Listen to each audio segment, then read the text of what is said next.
never made it, but I know what it takes. I'm motivated by a mix of emotion. Got my statement, and I'm reading it slow so I can understand it fully. Olá, sétimo ano, boa tarde a todos. E hoje, mais uma aula de língua portuguesa. E hoje nós vamos dar continuidade à nossa gramática, né? Que a gente começou ontem, falando sobre a questão da gramática e da gramaticalidade, né? Para se chegar no sujeito predicado. Então hoje a nossa aula vai ser aqui no nosso livro de gramática. Tudo bem? Então vamos lá. Ontem nós paramos na página 93, certo? Quando nós falamos, né? É bom que vocês não esqueçam a regra para identificar o sujeito e o predicado, certo?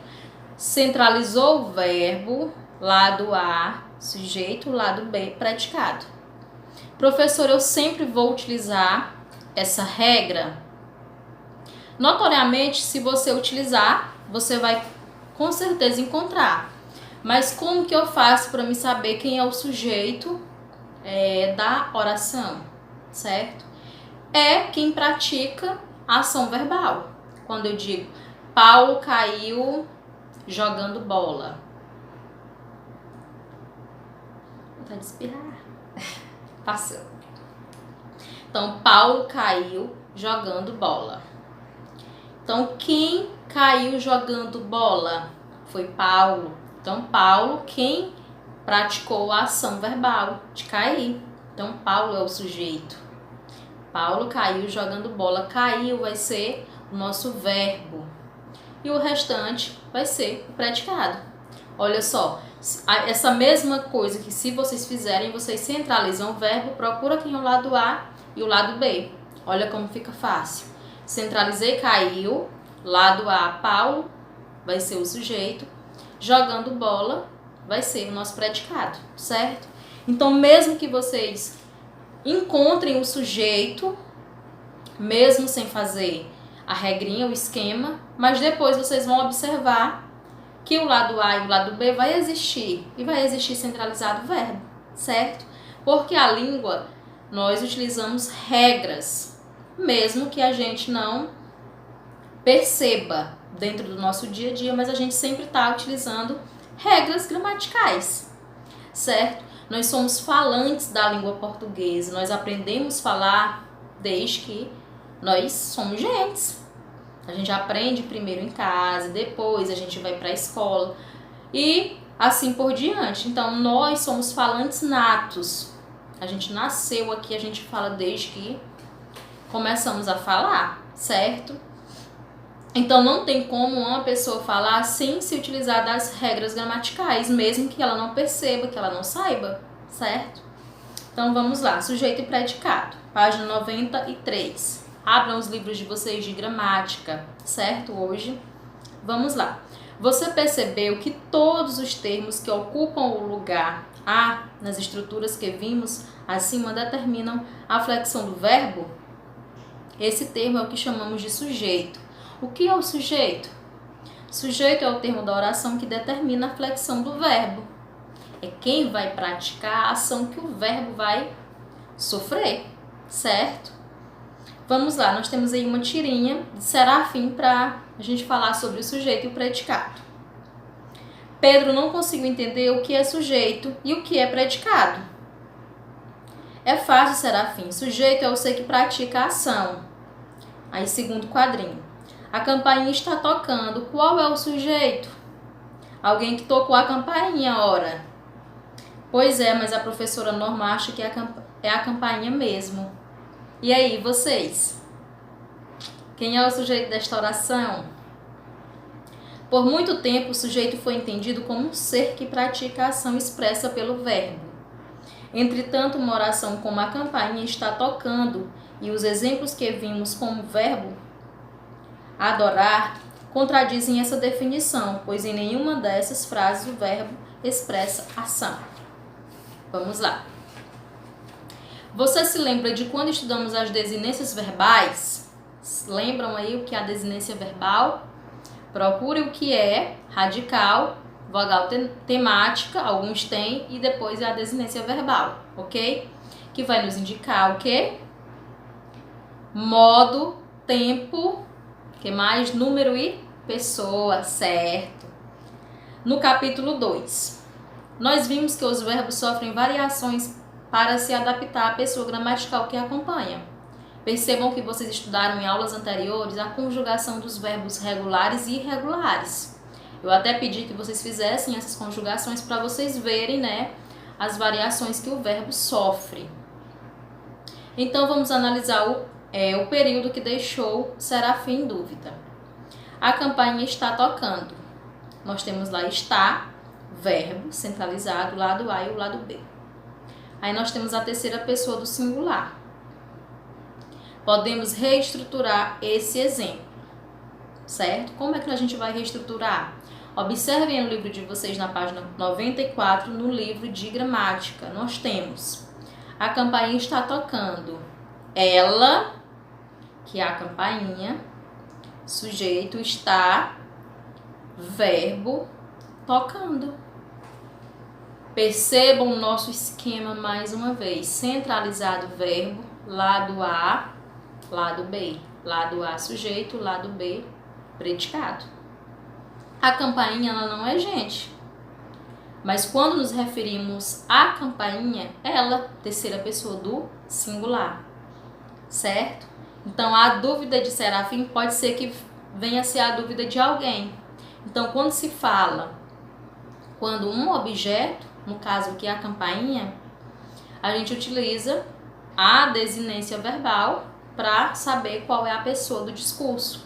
No caso aqui está o A, nós temos lá a desinência, que vai indicar a terceira pessoa do singular, certo?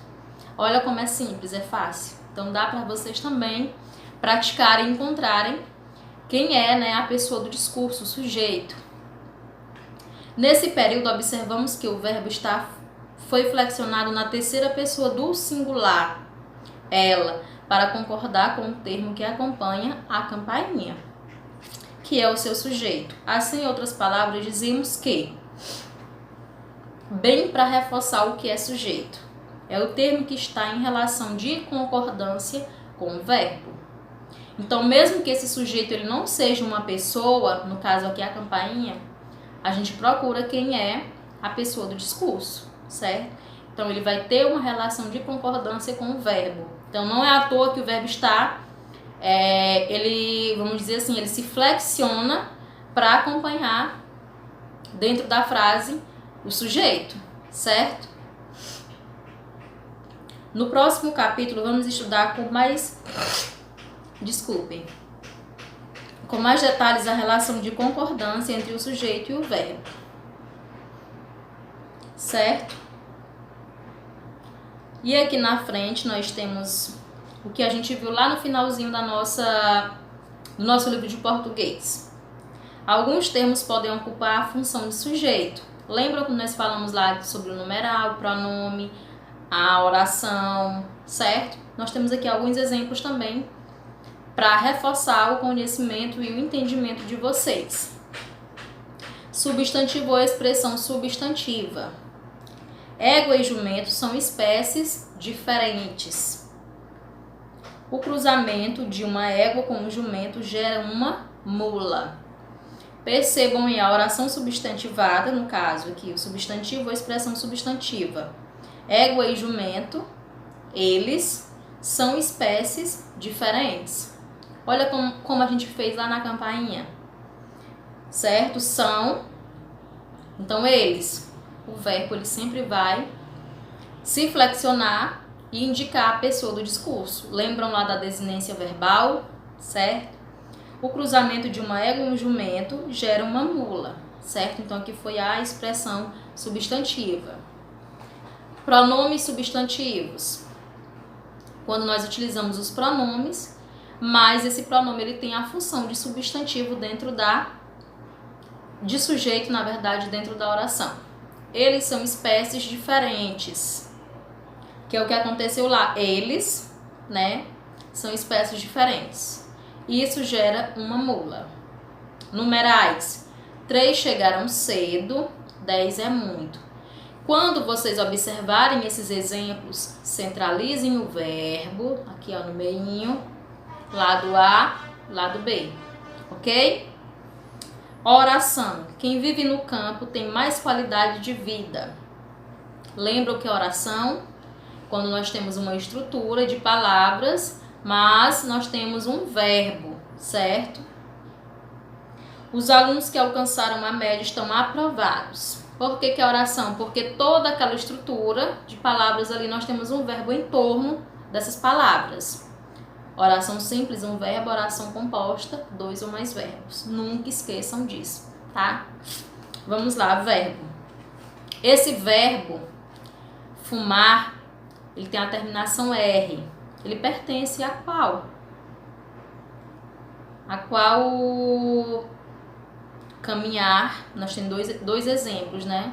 As terminações dele vai nos indicar o quê? Lembram aí das aulas passadas sobre os verbos? Revisando os verbos.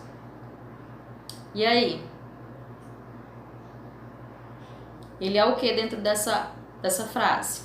Fumar faz mal à saúde. Caminhar é um ótimo exercício. Quando a terminação é R, ele não vai ser verbo, ele vai ser um substantivo, ele vai pertencer à classe, né, dos substantivos, certo? A terminação R. O sujeito em geral apresenta um núcleo, isto é, a palavra mais importante, pois concentra seu significado básico. Em regra, o núcleo do sujeito tem valor substantivo. Assim, nos 3 últimos exemplos acima, dizemos que o sujeito não é exatamente um numeral. Uma oração ou um verbo, dizemos que o sujeito é um numeral, uma oração ou um verbo, que funciona como substantivo, por isso pode ser substituído por pronomes. Então, a mesma coisa vocês podem fazer a troca. Eles chegaram cedo, aqueles têm mais qualidade de vida, isso faz mal à saúde, certo?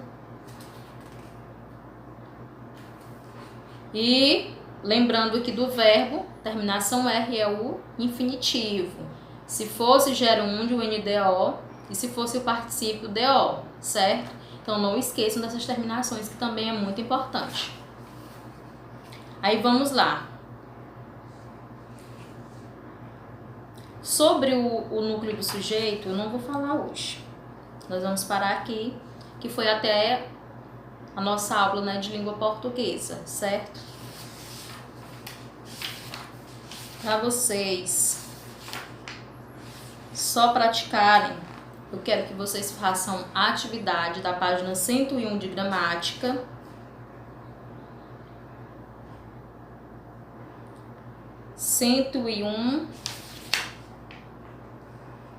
Façam até a 103, até esse quadro, certo?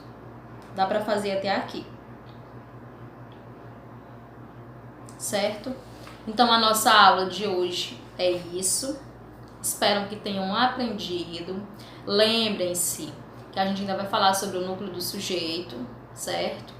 Mas a nossa aula de hoje nós vamos ficar aqui, certo?